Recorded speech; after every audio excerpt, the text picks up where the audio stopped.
Hello learners, एक बार फिर से आपका बहुत बहुत स्वागत है ज्ञानस्थली क्लासेस में। स्टार्ट करते हैं आज के सेशन को बिना किसी देरी के। और एक एक करके आप लोग जुड़ते जाइए, वीडियो को लाइक करिए। देखिए, वीडियो को लाइक करने में कंजूसी प्लीज़ मत किया करिए। आपके एक लाइक से ये वीडियो का रीच थोड़ा सा बढ़ जाता है। वैसे ही आप देखते हैं कि वीडियोज़ का व्यू कितना कम जाता है। मैं कितना अपने तरफ से कोशिश करता हूँ, लेकिन पता नहीं क्या है, क्या दिक्कत है। अगर कोई प्रॉब्लम आपको लगता है तो नीचे कमेंट सेक्शन में ज़रूर बताइए। लेकिन अगर आप इस वीडियो को देख रहे हैं, अगर आपको बेनिफिट मिल रहा है, काइंडली वीडियो को लाइक कर दीजिए। स्टार्ट करते हैं आज के इस इम्पोर्टेंट सेशन को बिना किसी देरी के। हाँ, आज है 17th ऑफ नवंबर और आज बेहतरीन क्वेश्चंस करने वाले हैं। आज आप लोगों के लिए मैं लॉजिकल रीजनिंग के क्वेश्चन लेके आया हूँ। आज आप लोगों के लिए मैं बीआई के भी क्वेश्चंस लेके आया हूँ। यानी कुल मिला के अच्छे अच्छे वाले यूनिट्स के क्वेश्चंस इंक्लूड किया हुआ है मैंने, ताकि आपको सहूलियत हो जब आप एग्जामिनेशन में इन क्वेश्चंस को सॉल्व करें। स्टार्ट करते हैं। पहला क्वेश्चन है, स्टेटमेंट दिया हुआ है, एक वाक्य या कथन दिया हुआ है। इसमें कह रहा है कि online teaching improves learning outcomes, यानी ऑनलाइन शिक्षण अधिगम परिणामों को बेहतर बनाता है। स्टेटमेंट हो गया। इसमें दो अजम्पशन दिया हुआ है। पहला अजम्पशन है all students prefer online classes, सभी विद्यार्थी ऑनलाइन कक्षाओं को पसंद करते हैं। और दूसरा अजम्पशन या दूसरा निहित धारणा है कि online mode offer certain advantages, यानी ऑनलाइन माध्यम में कुछ लाभ होते हैं, है ना। अब बताना है आपको कि कौन सी धारणा निहित है, विच अजम्पशन आर इम्प्लिसिट। अजम्पशन और अजम्पशंस दोनों भी हो सकता है और एक भी हो सकता है। तो only one, only two, both one and two, या फिर नन। बताइए इसका सही उत्तर क्या होगा। देखिए, ऑनलाइन टीचिंग लर्निंग आउटकम को इम्प्रूव जरूर करता है, लेकिन क्या इसमें कहीं भी बोला गया है कि सारे स्टूडेंट्स ऑनलाइन क्लासेस को प्रेफर करते हैं, या रियलिटी में भी क्या ऐसा होता है क्या? नहीं। देखिए, स्टेटमेंट को मीनिंगफुल होने के लिए वो ही अज्यूम करना होगा जो कि उसके स्टेटमेंट में दिख रहा हो, है ना। तो इसमें कहीं भी ये अज्यूम नहीं किया इस स्टेटमेंट में कि सारे स्टूडेंट्स ऑनलाइन क्लासेस को प्रेफर करते हैं। हाँ, ये जरूर बताता है कि लर्निंग आउटकम को इम्प्रूव करता है, यानी कुछ ना कुछ एडवांटेज तो इसके हैं। तो इसलिए पहला अजम्पशन जो है वो गलत हो जाएगा। ओनली वन होगा नहीं, बोथ वन एंड टू होगा नहीं, बल्कि ओनली टू, है ना। Online mode offer certain advantages, online माध्यम में कुछ लाभ होते हैं, ये वाला इसका सही उत्तर हो जाएगा। क्योंकि जो स्टेटमेंट, जो कथन दिया हुआ है उसमें यही चीज हमें पता चल रही है। बढ़ते हैं अपने दूसरे प्रश्न की तरफ। हमारा जो दूसरा क्वेश्चन है ये आपका कम्युनिकेशन से है ना। संप्रेषण, कम्युनिकेशन से है। कह रहा है कि a teacher uses complex terminology. भाई, एक शिक्षक हैं तो बहुत ज़्यादा जो है ना वो जटिल शब्दावली का प्रयोग कर रहे हैं, और उन्होंने स्टूडेंट्स का बैकग्राउंड नॉलेज नहीं जाता है, ये नहीं समझने की कोशिश की है कि उनका पूर्व ज्ञान क्या है, उनकी क्षमता क्या है, ये नहीं समझने की कोशिश की है। तो बताइए इससे क्या होगा। पहला है मैकेनिकल नॉइज होगा, दूसरा है सिमेंटिक नॉइज होगा, यानी अर्थगत जो शोर होता है, तीसरा है साइकोलॉजिकल नॉइज यानी मनोवैज्ञानिक, या फिर कल्चरल नॉइज होगा। बताइए इनमें से कौन सा नॉइज होगा। अगर टीचर डायरेक्टली, मान लीजिए मैं ही हूं और मैं आपको डायरेक्टली कुछ भी बहुत ज़्यादा कॉम्प्लेक्स, बहुत ज़्यादा जटिल पढ़ाने लगूं, और उसके पीछे मैंने आपको कुछ पढ़ाया नहीं, उसके बारे में कुछ बताया नहीं, आपके बैकग्राउंड नॉलेज को जाना नहीं कि आपको कितना कुछ आता है, तो बताइए इससे जो कम्युनिकेशन हम कर रहे हैं, आपस में जो संप्रेषण कर रहे हैं, उसमें क्या उत्पन्न होगा, कौन से प्रकार का शोर उत्पन्न होगा, बताइए। देखिए, इसको हम कहते हैं सिमेंटिक नॉइज, है ना। अर्थजन्य शोर या अर्थगत शोर जिसे हम कहते हैं सिमेंटिक नॉइज।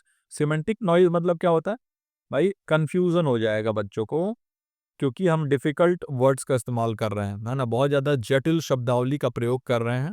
तो ये जो है, हम ये नहीं देख रहे हैं कि भाई लैंग्वेज गैप है, हम ये नहीं देख रहे हैं कि क्या उनको आता है क्या नहीं आता है, मीनिंग क्लियर है या नहीं है, अनक्लियर मीनिंग है उसके बावजूद। तो बी ऑप्शन इसका सही उत्तर हो जाएगा। हाँ। अब हमारे पास एक और प्रश्न है, तीसरा प्रश्न, और ये आपका एक डीआई का प्रश्न है। तो इसलिए मैंने कहा ना, आज का सेशन इसलिए इंपॉर्टेंट होने वाला है कि अच्छे अच्छे प्रश्न मैं आप लोगों के लिए लेके आया हुआ हूँ, है ना। कह रहा है कि एक कंपनी है और इसमें अलग अलग एम्प्लॉयज, अलग अलग इसमें काम करने वाले कार्यकर्ता हैं, एम्प्लॉयज हैं इनके, और इसका डिस्ट्रीब्यूशन कुछ यूं है। ह्यूमन रिसोर्स के 60 एम्प्लॉयज हैं, है ना। ह्यूमन रिसोर्स के कितने एम्प्लॉयज हैं? 60 एम्प्लॉयज हैं, मतलब एचआर के। अच्छा, वित्त वाला यानी फाइनेंस वाला अगर आप देखें तो फाइनेंस के 120 एम्प्लॉयज हैं, ह्यूमन रिसोर्स के 60 हैं, 60, फाइनेंस के 120 हैं एम्प्लॉयज, 120 लोग काम करते हैं। सेल्स में जो है वो बिक्री वाला जो क्षेत्र है उसमें 180 लोग काम करते हैं और जो टेक वाला क्षेत्र है, जो तकनीकी क्षेत्र है उसमें 240 लोग काम करते हैं। तो पूछ रहा है कि अगर एचआर का 15%, फाइनेंस का 10%, सेल्स का 20% और टेक एम्प्लॉइज का 25% काम जो है वो अपने घर से करते हैं, तो बताइए कि टोटल परसेंट ऑफ एम्प्लॉइज जो घर से काम करते हैं वो कितने हैं। मतलब ये कह रहा है कि अगर हम एचआर देखें तो एचआर जो है 1560 का 15% जो है 60 का 15% ये आपके घर से काम करते हैं, है ना। अगर हम देखें आपका फाइनेंस का तो 120 का 10% घर से काम करते हैं एम्प्लॉइज। अच्छा, इसका हम देखें तो 20% सेल्स वाले लोग जो है ना वो घर से काम करते हैं, कितने 20%, है ना। 180 का 20% और 240 का जो है वो 25% जो एम्प्लॉयज़ हैं टेक वाले, वो कहाँ से काम करते हैं? घर से काम करते हैं। तो बताना है कि टोटल परसेंट जो घर से लोग काम करते हैं एम्प्लॉयज़ के वो कितने हैं? तो सबसे पहले तो हमें टोटल एम्प्लॉयज़ देखना होगा कि कितने हैं। तो देखिए यहाँ पर 0 कर देते हैं, यहाँ पर 6 2 8 8 और 8 16 4 20 का 20 और 0 कैरी 2 और 1 1 2 2 4 और 2 6 600, यानी टोटल हमारे पास जो काम इस कंपनी में काम करने वाले एम्प्लॉयज़ हैं ना जो, वो हैं आपके 600। 600 लोग काम करते हैं। अच्छा, 60 का 15% अगर हम देखें तो कितना आएगा? ये आ जाएगा हमारा 9। अच्छा, 120 का 10% कितना आ जाएगा? 12 आ जाएगा। 180 का 20% कितना आ जाएगा? 36 आ जाएगा। कैसे? 18 2 जा 36, ऐसे करके मैं जल्दी निकालता हूँ। और 240 का 25% अगर हम देखें तो कितना हो जाएगा आपका? 60 हो जाएगा। मेरे हिसाब से 60 ही होगा। हाँ, 60 हो जाएगा, है ना? यानी टोटल घर से काम करने वाले लोग कितने हो गए? 12, 12 और 9 कितना हो गया आपका? तो ये हो गया आपका 21, 21 एंड 36 अगर हम देखें तो 3 2 5 और 6 1 7 57 हुआ और 60 117, यानी कुल 117 लोग जो है ना ये वर्क फ्रॉम होम कर रहे हैं, घर से काम कर रहे हैं। किसमें से? 600 में से। तो अगर हम इसका अनुपात निकालें तो 117 डिवाइडेड बाई 600 इनटू में 100 कर देंगे तो पता चल जाएगा कि कितने प्रतिशत एम्प्लॉयज़ जो हैं वो घर से काम करते हैं। तो यानी कि 117 बाई 600 इंटू 100 करेंगे तो हमारा जो है लगभग आ जाएगा आपका 19.5%, है ना। 19.5% एम्प्लॉयज़ लगभग घर से काम करते हैं। यानी कि अगर हम देखें तो हमारा सबसे क्लोजेस्ट ऑप्शन जो है वो 20 दिख रहा है, तो बी ऑप्शन हम इसका सही उत्तर लगा देंगे कि भाई बी ऑप्शन होगा इसका सही उत्तर। ठीक है? ये रहा, इस प्रकार से आपको सॉल्व करना होता है। सबसे पहले टोटल एम्प्लॉयज़ निकाला, फिर हमने इसका परसेंटेज निकाल लिया कि कितने-कितने हैं और उनको आपस में डिवाइड करके और हमारा परसेंट निकल गया कि टोटल वर्क फ्रॉम होम कितना हो रहा है। चौथा प्रश्न है हमारा, बताइए विच प्रैक्टिस रिफ्लेक्ट्स फॉर्मेटिव असेसमेंट? कौन सा कार्य आकृतिक मूल्यांकन को दर्शाता है ना। फॉर्मेटिव असेसमेंट क्या होता है ये आपको मैंने ऑलरेडी बताया हुआ है।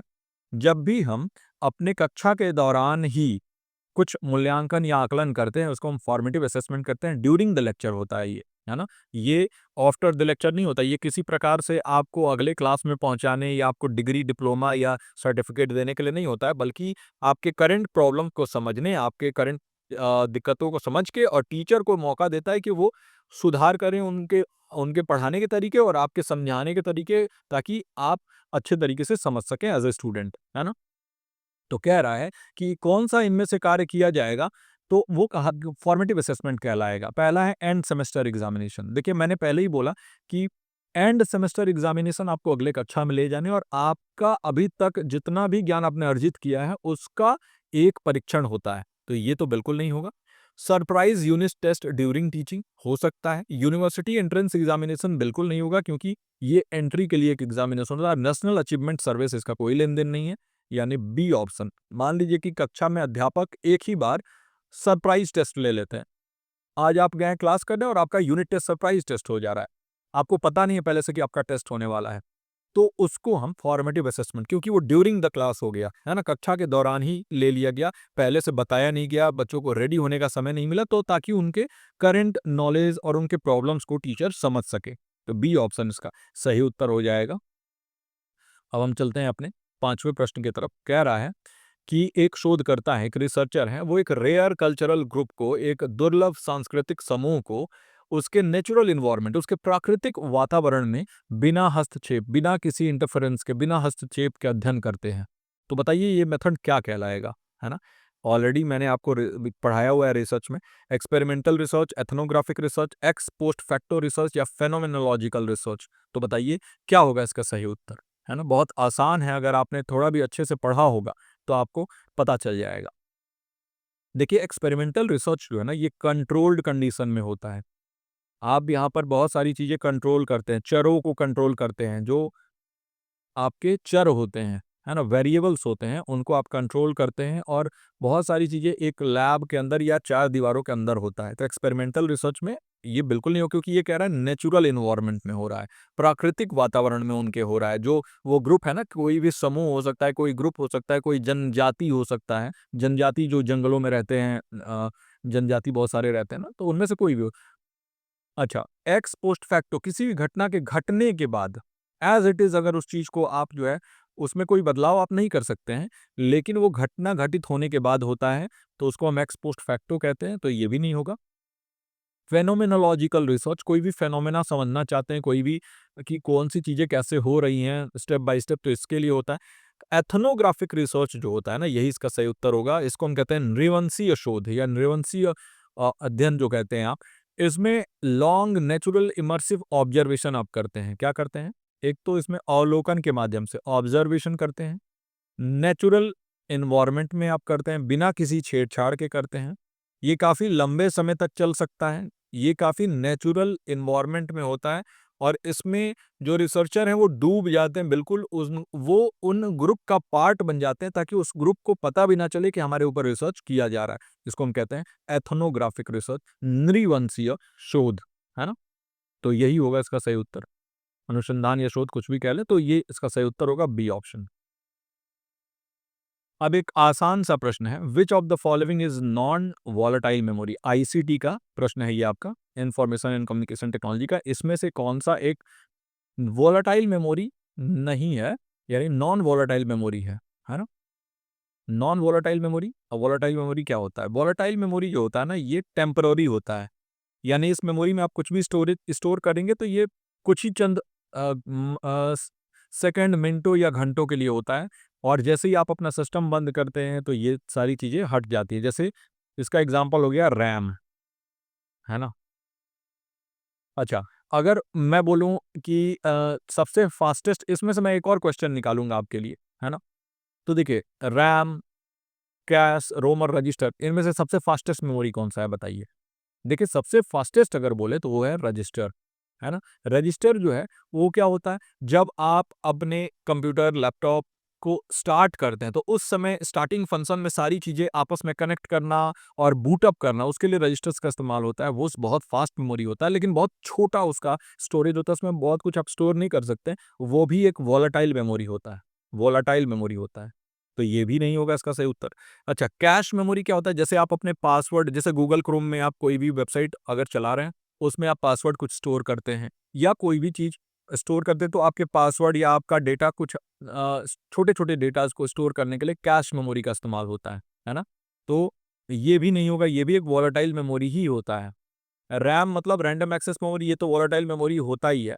जो रोम होता है ना, तो रोम, आरओएम जो है, ये नॉन वोलेटाइल होता है। ये बिना पावर के भी डेटा को सुरक्षित रखता है। इसमें ज़रूरी नहीं है कि डेटा अगर आपका पावर कट हो जाए तो उड़ जाएगा। जैसे आपका एसडी कार्ड होता है, जैसे मेमोरी कार्ड होता है, जैसे आपका इंटरनल मेमोरी होता है, ये सभी आपके रीड ओनली मेमोरी में ही आते हैं। तो ये आपका जो है रोम एक परमानेंट मेमोरी होता है। क्या होता है? एक परमानेंट मेमोरी होता है, और परमानेंट मेमोरी का ही दूसरा नाम क्या होता है? Non volatile memory. इसी को हम नॉन वोलेटाइल मेमोरी भी कहते हैं, है ना? तो ये इसका सही उत्तर हो जाएगा। अब हम आ जाते हैं अपने 7वें प्रश्न पर। Which initiative aims to provide a single digital university through which students can access multiple courses? कौन सी पहल एक एकल डिजिटल विश्वविद्यालय के माध्यम से विद्यार्थियों को अनेक पाठ्यक्रम उपलब्ध करवाने का लक्ष्य रखती है? पहला ऑप्शन है स्वयं, दूसरा ऑप्शन है दीक्षा, तीसरा ऑप्शन है एबीसी यानी एकेडमिक बैंक ऑफ क्रेडिट, या फिर चौथा ऑप्शन है नेशनल डिजिटल यूनिवर्सिटी। स्वयं मतलब study web of active learning for young aspiring minds, ये ये होगा Diksha digital initiative for knowledge sharing, या फिर एबीसी, या फिर एनडीयू। बताइए क्या होगा इसका सही उत्तर। एक सिंगल डिजिटल यूनिवर्सिटी का, देखिए स्वयं जो है वो तो एक मैसिव ओपन ऑनलाइन कोर्स है, और स्वयं प्रभा जो है वो डीटीएच चैनल्स का संग्रह होता है। Diksha digital initiative for knowledge sharing एक टीचर्स के लिए बना हुआ एक प्लेटफॉर्म है। एकेडमिक बैंक ऑफ क्रेडिट आपके क्रेडिट को स्टोर करता है, जो कि आप डिग्री या डिप्लोमा लेते हैं उसमें जो क्रेडिट होता है उसको स्टोर करने के लिए, ताकि आप बाद में उसका इस्तेमाल कर सकते हैं। एक बैंक के तौर पे, आपके एकेडमिक बैंक के तौर पे ये बनाया गया। लेकिन इसका सही उत्तर हो जाएगा नेशनल डिजिटल यूनिवर्सिटी, राष्ट्रीय डिजिटल विश्वविद्यालय। इसके बारे में राष्ट्रीय शिक्षा नीति 2020 में बात किया गया है कि one stop digital learning ecosystem रहेगा। एनईपी 2020 में इसके बारे में बात किया गया है। राष्ट्रीय शिक्षा नीति 2020 में इसके बारे में बात किया गया है कि भाई एक डिजिटल विश्वविद्यालय, राष्ट्रीय डिजिटल विश्वविद्यालय जो है उसके तौर पर नेशनल डिजिटल यूनिवर्सिटी को स्टैब्लिश करना है। तो ये इसका सही उत्तर हो जाएगा। बढ़ते हैं 8वें प्रश्न, और 8वां प्रश्न भी काफ़ी रोचक है, काफ़ी बेहतरीन आपका मैथ्स का क्वेश्चन है, और ये रेशियो प्रोपोर्शन का क्वेश्चन है ना। कह रहा है कि यदि विभाग ए, बी और सी, 3 विभाग हैं, यदि विभाग ए, बी और सी में विद्यार्थियों का अनुपात 3, 5 और 7 है, मतलब ए में कितने हैं 3, बी का अनुपात कितना है 5 और सी का अनुपात कितना है 7 है, और उनके औसत अंक जो है ना, औसत अंक मतलब एवरेज जो उनका मार्क्स है वो कितना है, तो ए का है 60, बी का है 70 और सी का है 80। तो बताइए भारित औसत कितना होगा, यानी वेटेड एवरेज कितना होगा। है आपको डिपार्टमेंट दे दिया, 3 डिपार्टमेंट है ए बी सी, और यहाँ पर रेशियो दे दिया, और यहाँ पर एवरेज दे दिया मार्क्स का, है ना, नंबर का। तो बताइए वेटेड एवरेज क्या होगा। देखिए वेटेड एवरेज का एक फॉर्मूला होता है, जब आपको फॉर्मूला याद होगा ना तभी आप ये क्वेश्चन सॉल्व कर पाएंगे। ये आपके प्रीवियस ईयर में क्वेश्चन पूछा हुआ है। वेटेड एवरेज जो है ना, ये क्या होगा, आप कर देंगे क्या 3 × 60, यानी कि जो रेशियो है उसको मार्क्स से हम मल्टीप्लाई करते हैं, प्लस, और सबको अपने अपने मार्क्स से 5 वाला रेशियो को 70 से मल्टीप्लाई करेंगे, और जो 7 यानी सी वाला जो रेशियो है उसको 80 से करेंगे, है ना, और डिवाइड कर देंगे किसको, डिवाइड कर देंगे आप उनके रेशियो से ही ऐड करके, 3 + 5 + 7, मतलब 6 3 जा 18, 180, प्लस 7 5 जा 35, 350, प्लस 8 7 जा 56, 560, और डिवाइडेड बाई 7 5 12 3 15, 50, है ना। तो ये आ जाएगा हमारे पास कितना, 1090 डिवाइडेड बाई 15, 1090 डिवाइडेड बाई 15, और अगर हम इसको करते हैं डिवाइड, तो ये हमारे पास कितना आ जाता है 72.66, है ना। ये इसका सही उत्तर आ जाता है, और यानी कि जो इसका सही उत्तर हो जाएगा वो कितना हो जाएगा आपका 72.66, है ना। तो इस तरीके से अगर हम देखें तो हमारा बी ऑप्शन सही उत्तर हो जाएगा, है ना। बी ऑप्शन ही इसका करेक्ट आंसर होगा। तो आई होप कि आपको आज के ये प्रश्न श्रृंखला जो है ये पसंद आया होगा, आज का हमारा एफर्ट पसंद आया होगा। बिना किसी टाइम पास के डायरेक्टली आपको एग्जामिनेशन का प्रैक्टिस करा रहे हैं। अच्छा लग रहा है वीडियो, प्लीज़ वीडियो को लाइक करिए, जुड़े रहिए ज्ञानस्थली के साथ। मिलता हूँ आपसे अगले लेक्चर में। टिल देन आप अपना और अपनों का ख्याल रखिए। नमस्कार।